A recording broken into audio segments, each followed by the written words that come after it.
यदि मनुष्य सारे रिश्ते तोड़ देगा, अपनी भावना को त्याग देगा, तो फिर वो कर्म किसके लिए करेगा?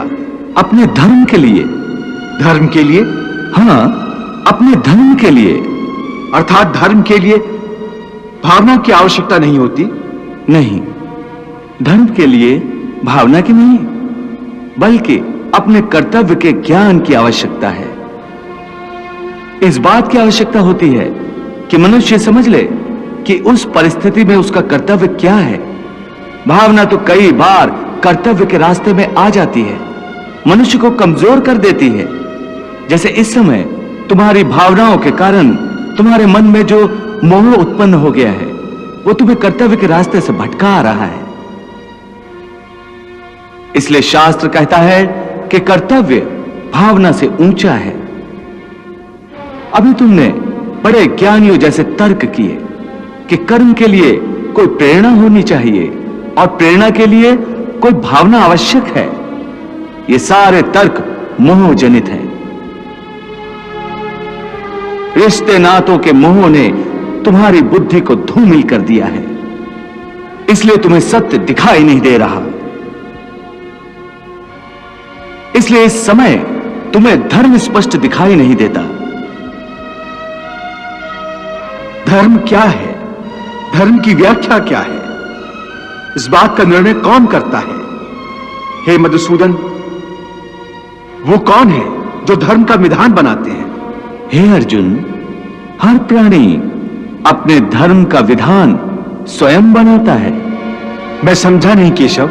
देखो पार्थ, धर्म का जो विधान किसी दूसरे ने बनाया हो, वो तुम्हारा धर्म नहीं हो सकता। तुम्हारा धर्म वही है जिसे तुमने स्वयं बनाया हो, जिसे तुम्हारी आत्मा ने स्वीकार किया हो। धर्म व्यक्तिगत चीज है जिसका फैसला व्यक्ति को स्वयं करना पड़ता है। मैं अब भी नहीं समझा केशव। देखो पार्थ, मैं एक उदाहरण देकर समझाता हूं। किसी के गांव पर डाकू हमला करके गांव की लड़कियों का अपहरण कर रहे हैं। उसी समय किसी का पिता मृत्युशैया पर पड़ा जीवन की अंतिम सांस ले रहा है और पुत्र से बार बार पानी का एक एक घूंट मांग रहा है। उस समय उस व्यक्ति का क्या धर्म है? वो मरते हुए पिता के कंठ में अंतिम समय गंगा जल की बूंद बूंद टपकाता हुआ अपने पुत्र धर्म का पालन करे, या उसके गांव की लड़कियों पर जो संकट आ गया है उनकी रक्षा के लिए तलवार उठाकर उन डाकुओं का मुकाबला करे और आवश्यक हो तो जान भी देकर अपने गांव की इज्जत बचाए।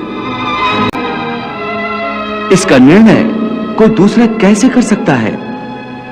इसको धर्म का दोराहा या धर्म संकट भी कहते हैं। ऐसी परिस्थिति में वो व्यक्ति क्या करे? उसका फैसला कोई बाहर वाला नहीं कर सकता। यह निर्णय उसी को लेना होता है कि उस समय उसका प्रथम धर्म क्या है। उस समय उसकी आत्मा जो आवाज दे वही उसका धर्म है। इसलिए हे अर्जुन, हर प्राणी का धर्म व्यक्तिगत होता है।